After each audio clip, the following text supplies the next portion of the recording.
La palabra en la niebla. Conversaciones sobre cultura literaria. Muy buenos días, estamos en una emisión más de La palabra en la niebla. Conversaciones sobre cultura literaria. Este programa es muy especial porque salimos de la rutina acostumbrada en este podcast. Hoy tenemos como invitado a José Miguel Barajas. Él, a diferencia de nuestros antiguos invitados, no es un profesor investigador de aquí del Instituto de Investigaciones Lingüístico-Literarias de la Universidad Veracruzana, sino que es un alumno ejemplar. Es egresado de la maestría y es egresado del doctorado. Entonces, para este programa queríamos ver el otro lado de la moneda. Bienvenido, José Miguel, ¿cómo estás?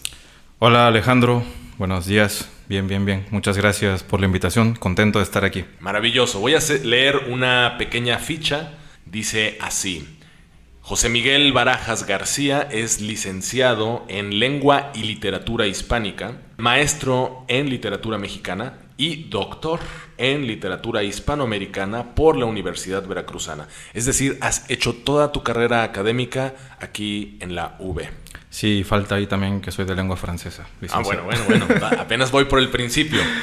Va.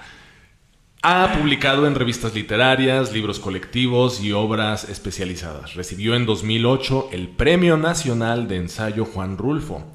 Fue becario de ensayo en la Fundación para las Letras Mexicanas entre el 2010 y el 2012 y también fue becario del PECDA de Veracruz en 2012 y 2020. También es ganador del Premio Bellas Artes de Traducción Literaria Margarita Michelena en 2020 en la categoría de poesía. Y como nos contabas, también eres egresado de Lengua francesa. Lengua francesa también aquí en la UV y actualmente estudias una especialidad en cine. Esa especialidad la he detenido, sí, pero estoy en una maestría en didáctica del francés. Esa es la que estoy vigente. Didáctica del francés. ¿Y la especialidad? La he detenido. La has detenido. Por el momento. Sí. Muy bien. Bueno, platícanos un poco cómo ha sido tu tránsito por la Universidad Veracruzana, cómo han sido tus andares desde la licenciatura, la maestría, el doctorado, un poco para que las personas que nos escuchen sepan cómo es ser estudiante de esta institución. Claro. Bueno, pues ya haciendo cuentas, este 2023 cumplo 20 años de haber venido a Jalapa a estudiar. Y primero empecé en lengua francesa en 2003 y como mi intención original era ser maestro de español en Francia, estando ahí cursando la licenciatura, el profesor de francés me decía que si yo quería ser maestro de español en Francia, quizás tenía que estudiar entonces letras españolas. Y eso hice. Al año siguiente me metí en 2004 a letras. La licenciatura de francés duraba 5 años, la de letras duraba 4. Y a la par fui cursando 2 años, luego me fui de movilidad un semestre a Nantes y al regresar paré entonces 2 años letras. El caso es que terminé en 2008 letras, me titulé en 2009 y luego en 2010 francés. Y bueno, luego me fui a la fundación y demás. Y hasta el 2015 regresé y retomé los estudios formalmente, ya que entré a la maestría en 2015 y de ahí ya me fui de corrido hasta terminar el doctorado. ¿Qué motiva, por ejemplo, cuando terminaste la licenciatura, decides hacer esta pausa, vas a Ciudad de México, participas en el programa de la Fundación para las Letras Mexicanas? ¿Qué es lo que te motiva para ingresar, postularte para hacer una maestría aquí otra vez? Ok, Primero, cuando me fui a México, pues quería tener esa experiencia, ¿no? Quería intentarlo porque la UV acogía el curso para jóvenes, pero ya no era tan joven para poder estar en ese curso aquí en Jalapa. Entonces, coincidió que un año anterior, o bueno, más bien en 2008 había ganado yo un premio de ensayo y eso me dio cierta confianza, ¿no? De pensar que quizás podía intentarlo en el Nacional.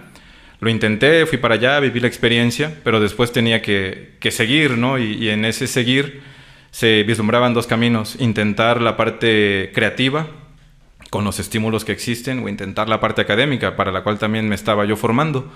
Y luego de dar muchas vueltas, de hablar con muchos amigos, consideré que la mejor opción, tanto familiar, personal como académica, era volver a Jalapa, luego de esa experiencia de 2 años en México y también de un año intermedio en dando clases en comunidades aledañas a Jalapa.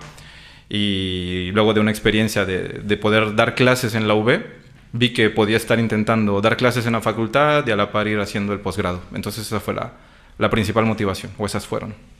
Y de la maestría al doctorado, el salto fue inmediato, ahí no hubo tiempo de espera. Sí, no, ahí fue inmediato, por lo mismo de la edad que voy cumpliendo.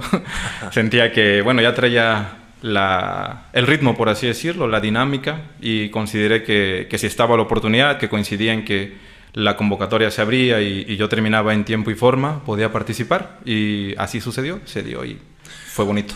Cuéntanos un poco de las investigaciones que has hecho en licenciatura, maestría y doctorado, y también en la estancia en la fundación, en la rama artística, digamos, de la escritura literaria. ¿Cuáles son tus intereses en ese sentido? Ok, es un poquito amplio, pero trataré de reducir. A mí me interesa, o en la licenciatura me interesaba mucho la lingüística. En aquel entonces la licenciatura se dividía en 2 áreas, lengua y literatura. Y yo cursé el área de lengua por aquello de que quería ser maestro de español y me interesaba conocer sobre el funcionamiento del lenguaje verbal y demás. Pero también llevaba francés, entonces eso me combinaba porque mañana y tarde me la pasaba allá en humanidades y yo veía o intentaba encontrar el punto en común para que no fuera un doble esfuerzo ni estar dividido, sino pensando que era parte de lo mismo. En ese sentido, el francés me ayudó mucho para después las investigaciones posteriores que realicé, porque estando en el área de lengua, tomé una optativa de literatura, y esa optativa de literatura en ambos casos, eran 2 en realidad, y en ambos casos yo introduje a Salvador Elizondo y una relación que tenía por ahí con Mallarmé, el poeta francés, y con una teoría literaria de Maurice Blanchot, que yo también ya había medio leído en mi estancia en Nantes.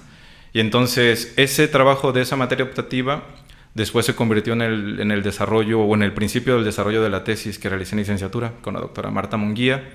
Y bueno, luego de esa tesis de licenciatura sobre Salvador Elizondo y la escritura lúdica, ese enfoque lúdico que también es la línea que trabaja la doctora Marta Munguía, me llevó a después de ahí desprender un ensayito que fue el que ganó el premio Juan Rulfo, un ensayo sobre Mallarmé y la relación que tiene, o la deuda que tiene Salvador Elizondo con Mallarmé.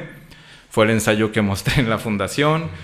Y en la fundación propuse un libro justamente de ensayos. Ahí era una cuestión más personal sobre la mente, la escritura interna, por así decirlo. Y ahí alargué en lo que a mí me pareció según un punto en común entre 3 escritores y un cuarto o una cuarta escritora, que es Josefina Vicens, con su libro Vacío.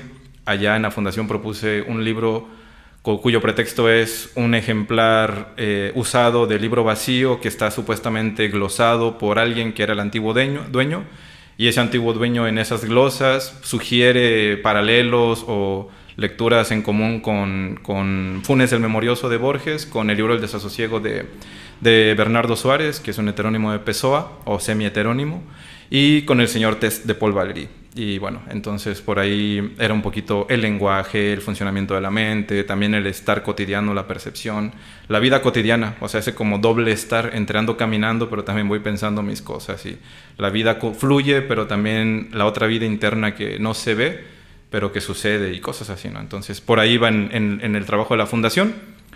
Esa oportunidad de ganar el ensayo Juan Rulfo universitario en 2008 me dio la oportunidad de conocer a la gente de la Fundación Rulfo, y eso me abrió la oportunidad de tener acceso a ciertos documentos que fueron los que me permitieron llevar a cabo la investigación de maestría. Ahí me ocupé de revisar en Pedro Páramo ciertas influencias en unos manuscritos de Juan Rulfo sobre Rainer María Rilke y Stéphane Mallarmé. Hay más poetas que él tiene transcritos en su cuaderno o en cuadernos, pero la lengua que yo conocía más era el francés y me interesaba también tener la oportunidad de profundizar en el alemán. Entonces, bueno, la investigación, el nombre es como si fuera un montón de piedras, Mallarmé y Rilke en Pedro Páramo, ¿no? O sea, la influencia que pueda haber en una traducción o una suerte de traducción, más bien es una recepción creativa, ¿no? Una recepción literaria a través de la traducción creativa que hace Rulfo, y esa es la propuesta de la maestría. Y en el doctorado volví a un tema que me interesaba más en la juventud y también pues ya con otra perspectiva, que por un lado es como la revolución o las luchas sociales y los problemas metafísicos de la identidad, de lo religioso, cómo ha desaparecido en los años 20, y para eso me valí del corpus de Roberto Arlt, de la literatura de Roberto Arlt, en particular Los Siete Locos y Los Lanzallamas, y traté de identificar esos elementos, ¿no? Cómo coexiste el problema de una metafísica rota, por así decirlo, o de un mundo roto interior en el protagonista, pero no solo en el protagonista, sino en los demás personajes, y en algo que el astrólogo ahí llama la mentira metafísica. Y entonces como lo que se necesitaba justamente era otra metafísica, otro discurso metafísico que en la época que viniera a cubrir o a subsanar esa tranquilidad que daban los otros relatos que para la época estaban rotos, ¿no? Y más o menos así, entonces, entre filosofía, poética, lenguaje, traducción, literatura, eso es lo que me gusta. Muy bien. ¿Encuentras un vínculo que una tus estudios de licenciatura, maestría, doctorado, el trabajo en la fundación? ¿Crees que hay alguna idea, un tema que vaya tejiendo una historia por ahí? Entre, digamos, Elizondo, ahora que mencionabas a Mallarmé, Rilke, Pessoa, y después Roberto Arlt y por supuesto Juan Rulfo. ¿Hay algún vínculo secreto que se vaya vislumbrando por ahí? Yo creo que sí, aunque para desarrollarlo habría que quizás darse más tiempo, pero pienso, o sea, lo puedo decir brevemente, ¿no? Creo que es la creación, o sea, el acto creativo como tal. Cuando hice la defensa de la tesis de doctorado me preguntaban algo así sobre Roberto Arlt y su relación con la escritura, por ejemplo, ¿no? Y a lo mejor eso me puede servir. O sea, creo que todos estos autores que he estudiado, y también Josefina Vicen, o sea, hombres y mujeres, tienen un compromiso con la creación escrita, con la literatura.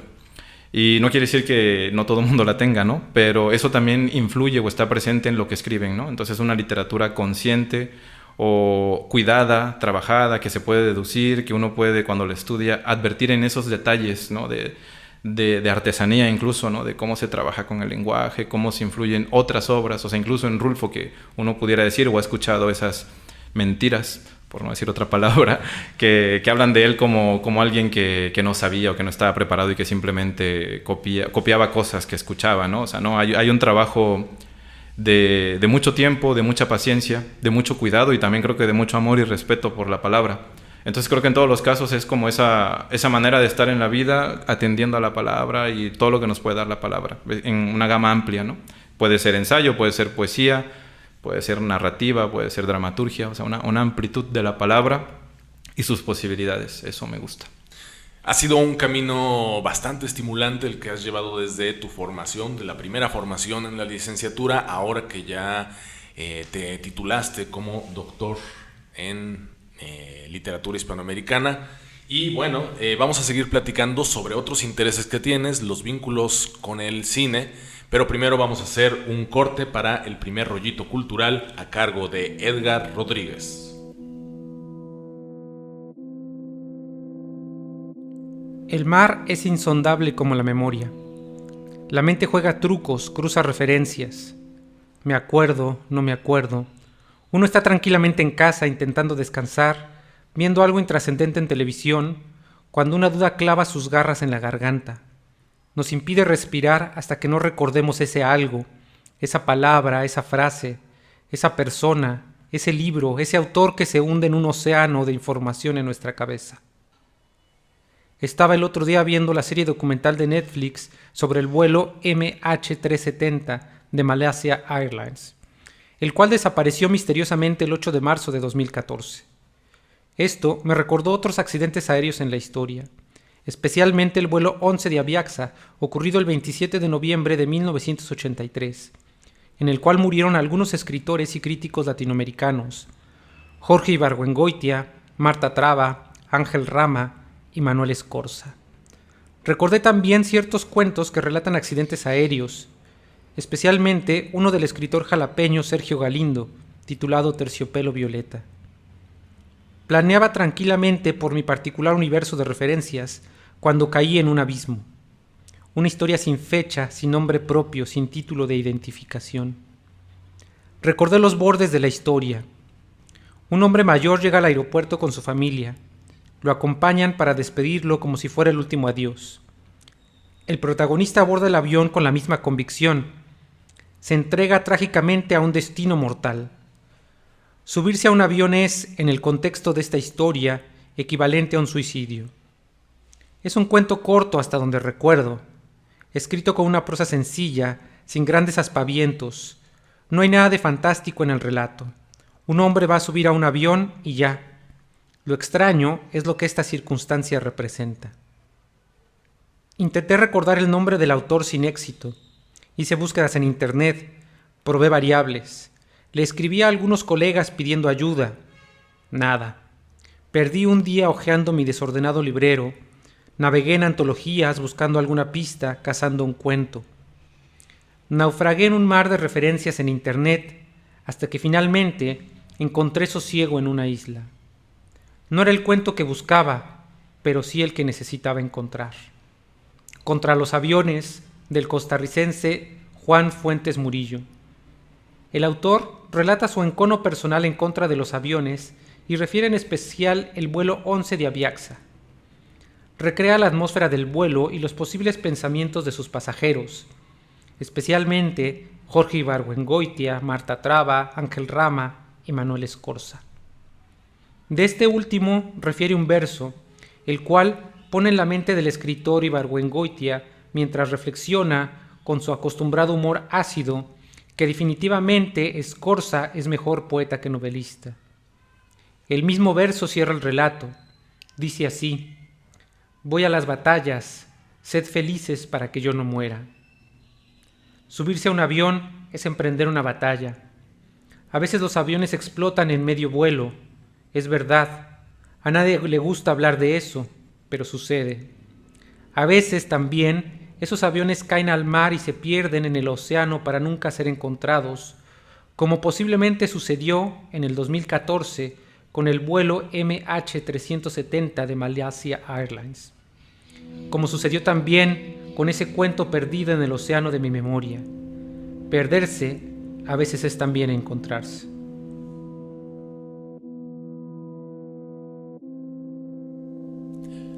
Regresamos a La Palabra en la Niebla. Conversaciones sobre cultura literaria con nuestro invitado José Miguel Barajas García. Estábamos platicando sobre este camino que te ha llevado a descubrir otras disciplinas, desde querer ser maestro de español en Francia, estudiar francés y de ahí vincularte al ensayo creativo y después a la investigación literaria más profunda. Y sabemos también que tienes un especial interés con el cine. ¿Qué pasa en tu mente para ir abriendo estos caminos de interesarte en diversas cosas y que de algún modo confluyen en una misma cosa? Ok. Esto igual creo que se puede describir o también ver en mi gusto por Fernando Pessoa y en esa pluralidad, ¿no? O sea, eso que me agrada que tiene él es justamente la oportunidad de vivir muchas vidas en un solo cuerpo, ¿no?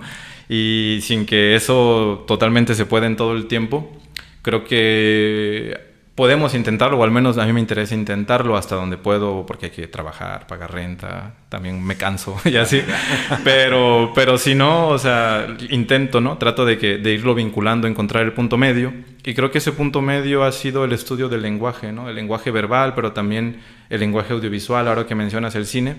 Y esto a lo mejor viene de más tiempo atrás, ¿no? O sea, de la adolescencia en San Andrés, cuando todavía no sabía muy bien qué quería hacer, pero por un lado a lo mejor quería una computadora, quería a lo mejor sí una cámara para grabar cosas. Y no tanto libros porque no había muchos, pero sí me interesaba la parte oral, o sea, la oralidad, la literatura oral, escuchar historias y demás, ¿no? Entonces todo lo de estar imaginando, eso sí estaba presente. Y creo que todo pasa por el lenguaje.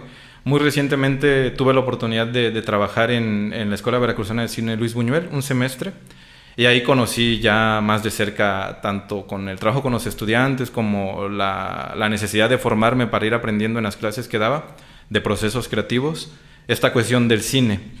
Y todo empezó con una necesidad de querer hacer un rescate o una documentación más que rescate de la lengua náhuatl de los tuxtlas.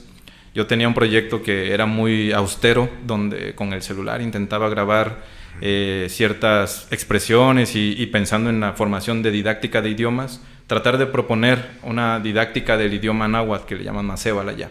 Entonces, bueno, por un lado, esa coyuntura de estar en la escuela de cine me lleva a conocer a un estudiante que se llama Melnik, que después se hizo mi amigo, cuyo padre también es de los tuxtlas, y entonces él se interesó en el proyecto. y entonces él me dijo, yo te ayudo a hacer este documental o este documento sobre la lengua náhuatl de los Tuxtlas. Él sí tiene esa formación de cineasta, invitó a otros colegas suyos y así fue que en la práctica o en la marcha me adentré. Para esto también me dijo que intentara, para familiarizarme con la cámara o con el lenguaje audiovisual, dirigir otro documental de práctica. Y ese documental de práctica me llevó a hacer un testimonio de un amigo durante la pandemia. Entonces pues tengo un poquito esa experiencia, ¿no? de estar probando, dirigiendo. Por supuesto ya luego la propia formación literaria que nos permite leer mucha teoría. Me metí también a leer ciertas teorías de cine, ¿no? Y ya luego la especialización que recientemente empecé a cursar, pero que por cansancio y por muchos proyectos que se fueron abriendo, pues tuve que dejar. Pero sí cursé un semestre de 2, donde también está eso, ¿no? La parte de lenguaje audiovisual, de comprender, y bueno, luego me invitaron a un proyecto en Ciudad de México que tiene que ver con documentar teatro. Uh-huh. Y eso, o sea, lo he intentado he intentado comprender semejanzas y diferencias, ¿no? O sea, muchas veces, no siempre, ¿no? Pero muchas veces intento así como pensar en esto de Aristóteles, ¿no? Del género próximo y diferencia específica. Entonces trato de ver en qué se parecen esos lenguajes, pero también dónde está lo diferente, dónde no son lo mismo. Y eso me ha ido ayudando, ¿no? Entonces a comprender el lenguaje audiovisual del verbal o intentar comprenderlo, ¿no? Para crear y para describir esa creación.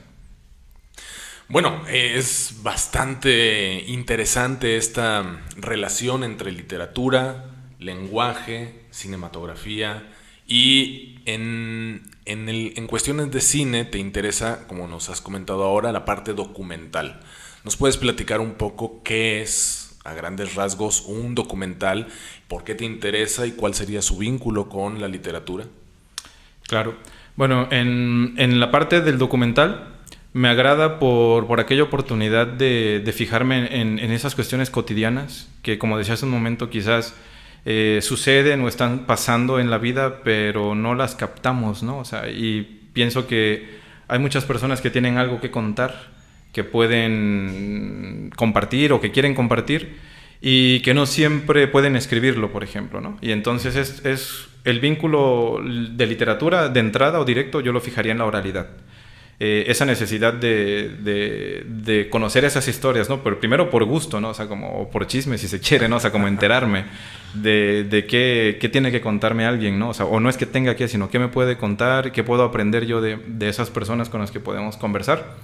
Y una vez que he conocido ciertas personas, digo, bueno, quizás esto se pueda fijar, pero yo no tengo ni de cerca el talento de Rulfo, ¿no? Para recrear una oralidad o hacerlo por escrito. O sea, creo que en ese sentido hay una ventaja de poder registrar directamente a las personas, lo cual no quiere decir que ya el mero registro es cine. Ahí es donde entra la composición, el montaje, la edición, también desde fijar el encuadre, el tipo de tomas. Si bien no es como un cine de ficción, donde todo viene desde el trabajo colectivo y aparentemente de la nada, o sea, quizás esa no sea la expresión, ¿no? Pero todo está cuidado, todo está medido, todo está controlado y se puede repetir y repetir y repetir hasta que suceda. En el documental no, en el documental la vida está ocurriendo. O sea, y es como si vinieran de pronto los golpes y hay que aprender a moverse en esos golpes. Y eso es lo que me agrada o me emociona del documental, ¿no? Que hay ciertas tomas que si las captamos y si no, se pierden. Luego no las podemos recrear con la naturalidad y demás. Pero creo que la parte ya de reposo o de composición sería en 2 momentos. El previo, donde se tiene una idea, donde estamos prefigurando y sí se puede hacer una escaleta, sí se puede tener una intención de una historia. Pero después el personaje, que es la gente de carne y hueso, tiene voluntad y se va por otros lados. Entonces, sobre la marcha vamos también captando y recuperando. Y ya después en el montaje es donde podemos potenciar esos elementos que encontramos e incluso agregar otros, ¿no? En ese sentido ambos son creación, o sea, ambos tienen un proceso creativo. Y en el acto de contar, por ejemplo, a lo mejor ese elemento narrativo creo que está en común con la literatura, con la diferencia de que el cine no solo cuenta con palabras, ¿no? O sea, sino también con imágenes, con música, con texturas, o sea, juegan otros elementos que en la literatura son palabras que evocan todo lo demás, pero el grueso son palabras siempre, ¿no? Y acá hay otros elementos que hay que considerar y que hay que apreciar. eso es, creo. Muy bien. ¿Nos puedes platicar un poco de tu experiencia en este documental que hiciste sobre una puesta en escena? Me interesa sobre todo la relación entre dramaturgia, teatro escrito, la puesta en escena y la observación de esa puesta en escena desde su montaje, después las representaciones ante público y luego llevarlo a este proceso de edición, de montaje para crear ya el documental. ¿Qué nos puedes contar al respecto? Claro, ahí hay dos opciones, ¿no? Una vía larga y otra vía corta. Voy a intentar la intermedia.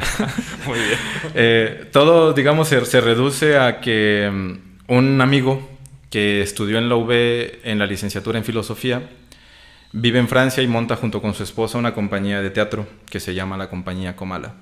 Y ellos tienen la intención de hacer una producción franco-mexicana. Y él originalmente me invita a ser intérprete de un actor francés que se llama Denis Lavant. Él participa y me dice, necesito a alguien que lo acompañe y que lo esté traduciendo todo el tiempo, ¿no? Que si me interesaba, yo le dije que sí. Después él se entera que yo tengo este trabajo de Mallarmé y me comenta que Denis Lavant le interesa Mallarmé y me invita también a tener una conversación con él sobre Mallarmé y a juntar a más gente para una velada poética sobre Mallarmé. Pero luego en ese trance de estar hablando del proyecto que dura varios meses, este tiempo de prepararlo, yo termino el documental de este amigo que se llama Luis López el amigo, y entonces él es un amigo en común con este otro amigo que se llama Fernando, ve el documental, dice que le gusta mucho y me dice, oye, ¿por qué no hacemos también un documental de la puesta en escena cuando suceda en la Ciudad de México? Y de pronto ya tenía yo 3 trabajos, ¿no? O sea, que era traducir, hablar de Mallarmé y dirigir el documental. Allí es donde me decía que, por ejemplo, ¿no? En el documental uno va con una idea, pero ya como sucede en los hechos, bueno, el proyecto se llevó a cabo en la Ciudad de México, en el Teatro del Milagro, con el maestro David Holguín, a quien tú conoces muy bien, y la primera actriz Laura Almela, Pedro Mira, y Denis Lavant y Anaís Humano, que ellos son el equipo de actores y el director, y también, bueno, la escenografía de Gabriel Pascal, y el equipo del Milagro, ¿no? Entonces, vamos para allá, a mí me toca, digo, voy a interpretar, pero ya según iba yo más como director del documental. Voy con el equipo de cine, que son estos amigos de La Buñuel, pero en los hechos tengo que primero, me volví casi como asistente de hecho tengo ese crédito en la puesta en escena, como intérprete en realidad, pero no un intérprete de la vida cotidiana, sino tenía que interpretar las indicaciones de dirección de David Holguín. Entonces mi trabajo fue como un asistente intérprete de dirección. No decía lo que yo pensaba, pero tenía que interpretar lo que el director estaba viendo. Claro, y ahí me tenía que disociar un poco, porque por un lado yo estaba viendo y estaba quizás con la intención de opinar, quizás con la intención de también aprender, pero por otro lado tenía que estar muy atento al mensaje de ambas partes. Entonces fue eso durante 2 semanas y media, de estar ensayando, de estar preparando el montaje, y por un lado me volví el intérprete, pero por el otro lado también tenía que estar atento a que el equipo estuviera filmando y estuviera también captando todo este proceso. No siempre se podía, porque el teatro, pues tú lo sabes, tiene unas cuestiones íntimas que no es como todo hay que exponerlo, tampoco se trata de eso, ¿no? Se trata de hacer una síntesis y estamos en postproducción con el documental. Uh-huh. Pero fue una experiencia muy grata, porque después poco a poco fuimos descubriendo, captando cosas muy interesantes, no solo en entrevistas, sino también de lo que estaba sucediendo, y ver todo ese proceso para mí fue una gran experiencia. Bueno, ahora que nos comentas esta parte de intérprete, vamos asomándonos a esta otro interés que tienes, que es la traducción literaria, ¿no? Después de nuestro corte vamos a hablar un poco sobre eso. Ahora vamos con el rollito cultural a cargo de Kenia Cervantes.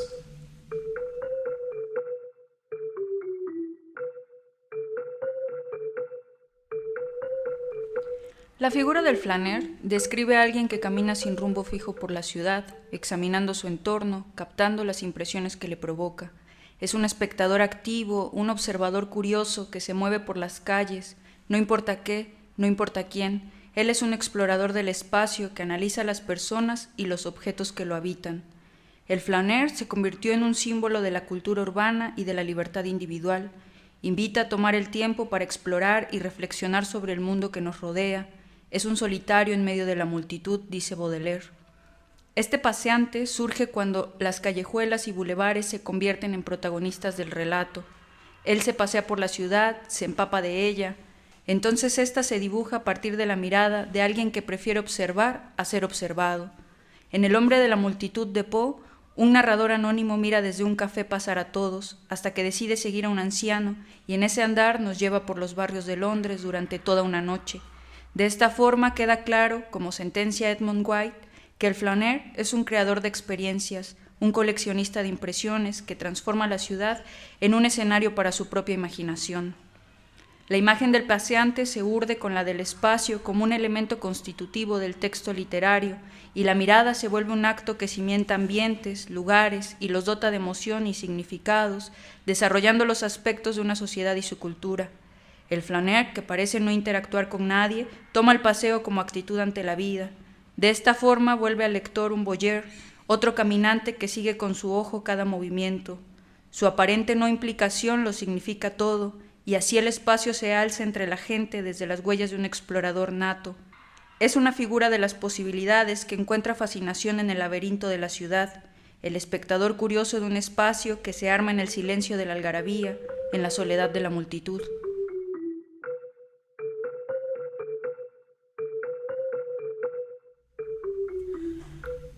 Regresamos a La Palabra en la Niebla, conversaciones sobre cultura literaria. Estamos platicando con José Miguel Barajas sobre los vínculos y también las diferencias que existe entre teatro, dramaturgia, representación, dirección, interpretación, pero no la interpretación del actor, sino interpretar las palabras del director para que el actor, que tiene otra lengua, las entienda. ¿Cómo fue ese trabajo que tú hiciste? ¿Qué operaciones mentales hay que realizar para entender un lenguaje técnico, porque es el lenguaje de la dirección de escena, y después comunicarlo para que el actor lo entienda desde su trabajo actoral, ¿no? Que también son dos lenguajes muy diferentes, y tú estabas como intermediario en esa parte. ¿Qué pasa ahí en la mente? ¿Cómo fue la experiencia?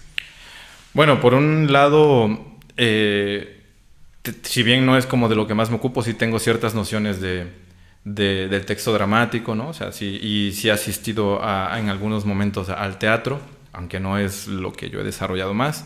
Tampoco era algo tan ajeno. Pero, por otro lado, pues no deja de ser una interpretación, o sea, español-francés. Creo que esa parte no era tan complicada, pero lo que sí era complejo era ese momento que también tiene toda traducción y de algo tan amplio y tan polémico como la fidelidad. ¿A qué se es fiel o qué es lo que se va a transmitir?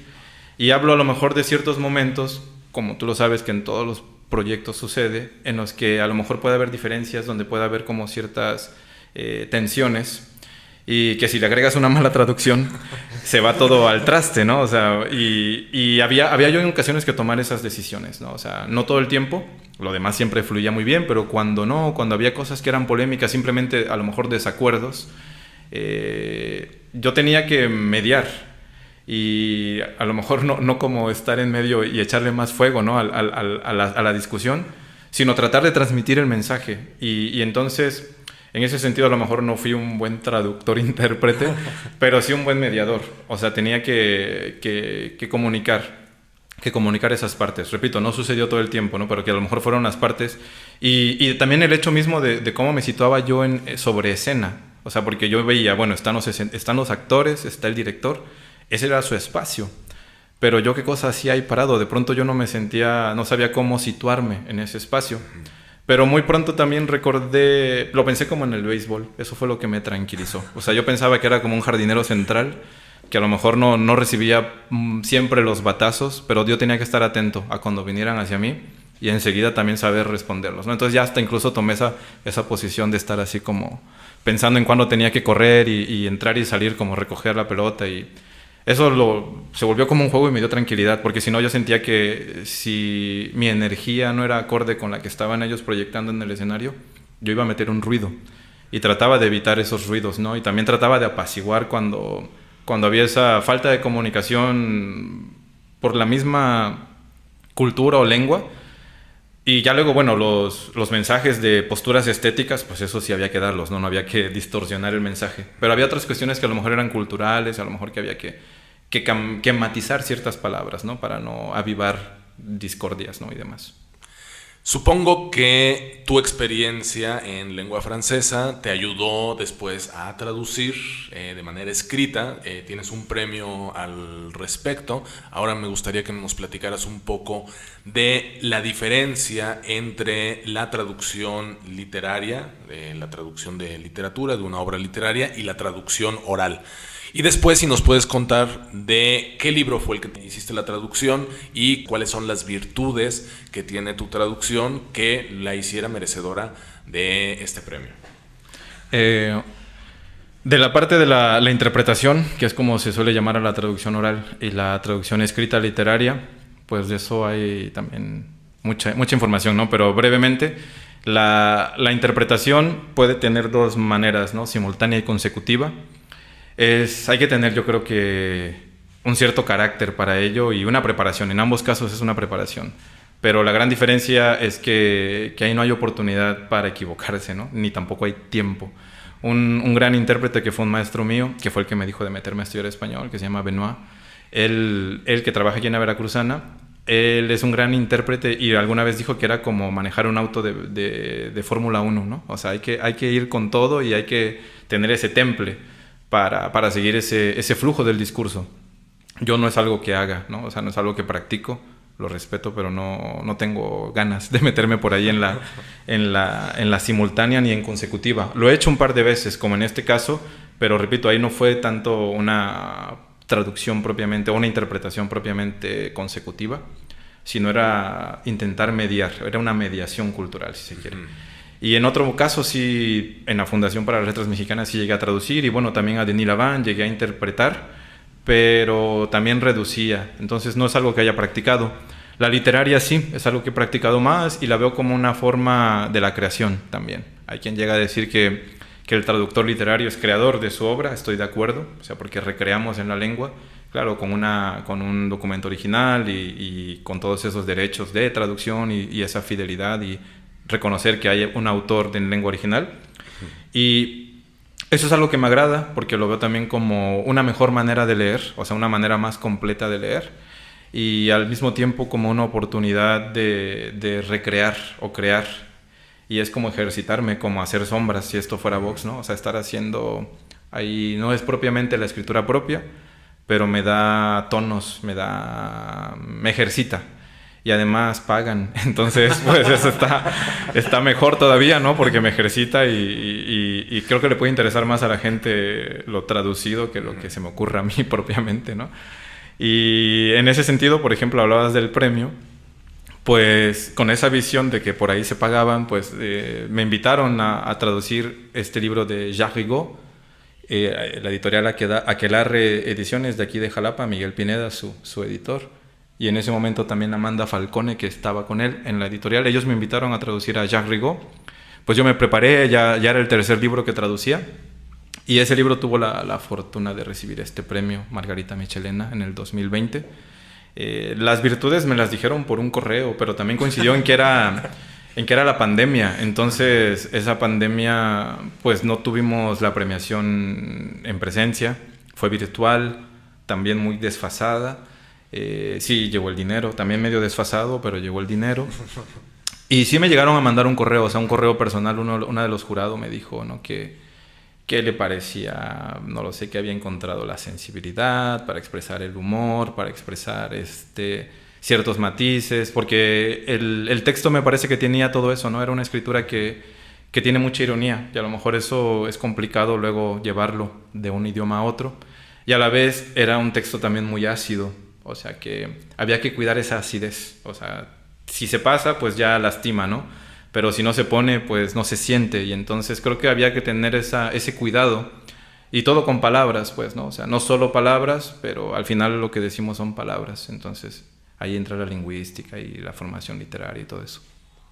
Bueno, ha sido un camino realmente de mucha diversidad que te has encaminado hacia el cine, hacia la traducción, hacia la creación artística, hacia la investigación. Entonces hay un gran abanico de posibilidades a partir del estudio de la lengua y de las lenguas, ¿no? O sea, de los diferentes idiomas. Actualmente me comentabas que estudiaste lengua francesa, pero también tienes interés en otros idiomas, especialmente el alemán, y no sé si me quieras platicar un poco de dónde surge este interés por diversificar tu capacidad de comprender, de traducir, de conocer otras culturas a partir de su lengua. Yo creo que tiene que ver con la carencia de base o inicial y pues con el origen, ¿no? O sea, tiene que ver con los tuxtlas y con los libritos que leía. El otro día vi por ahí un meme que subió Rodrigo, nuestro amigo García Bonillas, que subió un meme no recuerdo bien qué es el texto, pero hay por una parte una ediciones de Gredos y otra edición de Editores Mexicanos Unidos, ¿no? O sea, de filosofía. Y a mí me pasó algo así, porque en los tuxtlas yo los libros que compraba eran de Nietzsche, eran de Editores Mexicanos Unidos. Entonces yo andaba, según ahí de 15 años leyendo, o según yo leyendo a Nietzsche, porque era lo que me interesaba y lo que había, ¿no? O sea, a mí en ese momento la ya desaparecida Encarta me decía que eso era un filósofo importante. Y yo quería leer filósofos, ¿no? Entonces de pronto era el libro que vi. Y viendo por ahí yo veía que a veces Nietzsche citaba a Voltaire, pero lo citaba en francés. Entonces, pues yo nada más ahí, pues no, o sea, lo pasaba de largo, ¿no? El francés. Y obviando que Nietzsche, o sea, más bien no pensando en que Nietzsche escribe originalmente en alemán, ¿no? Entonces, según yo estoy leyendo a Nietzsche en español, ¿no? O mal leyendo. Y las circunstancias me llevan a aprender francés. Aprendiendo francés me doy cuenta de todo lo que puedo conocer, que no está traducido, que es mucho. Y entonces, afortunadamente creo que sí aprendí bien francés. Y por haber vivido allá también y luego he estudiado la licenciatura. Y me dio gusto conocer, ¿no? O sea, como tener esa oportunidad de ampliar y pensando en esto que decíamos de la heteronimia y de vivir otras cosas en un solo cuerpo, pues dije, pues quizás si aprendo o si aumento idiomas, añado experiencias, ¿no? Aunque el Eclesiastés dice, quien añade sabiduría, añade dolor. Entonces también se añade eso, ¿no? Pero si añades idiomas, también añades, creo, la oportunidad de leer y traducir. O sea, ya pensándolo también como una profesión, creo que se puede conocer más, se puede saber más. Y comunicación y también como intención de vida, ¿no? O sea, puedes conocer al otro, que le llaman a veces así, ¿no? ¿Y quién es ese otro? Pues alguien que se expresa de manera distinta, que tiene otro origen. Pero después, bueno, o sea, tampoco soy un noble del Renacimiento para estar así nada más aprendiendo, ¿no? O sea, hay que trabajar, hay que decidir ciertas cosas y ahí trato siempre de ir mediando una cosa con otra. Muy bien, José Miguel Barajas García. Vamos a ir terminando esta breve entrevista con algunas palabras de cierre. Si tuvieras ahora a un aspirante de licenciatura o de maestría o del doctorado, algo que les quisieras comentar, si tuvieras la oportunidad, alguna idea, algún consejo, algo que les pueda ayudar en esta formación o recomendar algunas cosas. A su vez es una responsabilidad histórica, pero se me ocurren muchas, pero mejor diré algo que sí les sirva, ¿no? O sea, que disfruten, que esto dura poco, aunque no lo parezca. O sea, hay momentos donde se nos hace muy largo y cansado y demás, pero así va a ser siempre en todos lados, ¿no? Entonces, más bien que aquello que decidan estudiar, que lo afronten con gusto, con pasión, que sí es un ambiente académico, pero eso no significa que sea militarizado y que sea algo que nos tenga que estresar. Eso tampoco pensando en mis antiguos maestros, o sea, no lo digo para que se relajen, ¿no? Sino para que no se estresen, porque luego hasta se nos cae el cabello y andamos así como con mucha presión. Tampoco que pensemos que lo vamos a decir todo en una tesis o en un solo grado. Por eso justamente esto va gradual. Entonces que pensemos que es una carrera larga, ¿no? Y que hay que disfrutarlas, ¿no? O sea, y que después pues ya se verá dónde quedamos, ¿no? O sea, dónde quedamos, qué quedó. Pero lo que sí nos queda, creo, y eso me lo dio un poquito el cine, es el proceso. O sea, la experiencia de haber hecho las cosas. Después la película puede ser muy mala, ¿no? Pero nos divertimos haciéndola. Entonces creo que esto es como el cine o como la vida, ¿no? O sea, hay que disfrutarlo y cumplir ambas cosas. Disfrutar y cumplir, creo. Totalmente de acuerdo, José Miguel. Muchísimas gracias por estar hoy con nosotros para ver el otro lado de la moneda, ver la experiencia desde el punto de vista de un estudiante en este Instituto de Investigaciones Lingüístico-Literarias de la Universidad Veracruzana. Desde Jalapa, Veracruz, esto fue La Palabra en la Niebla.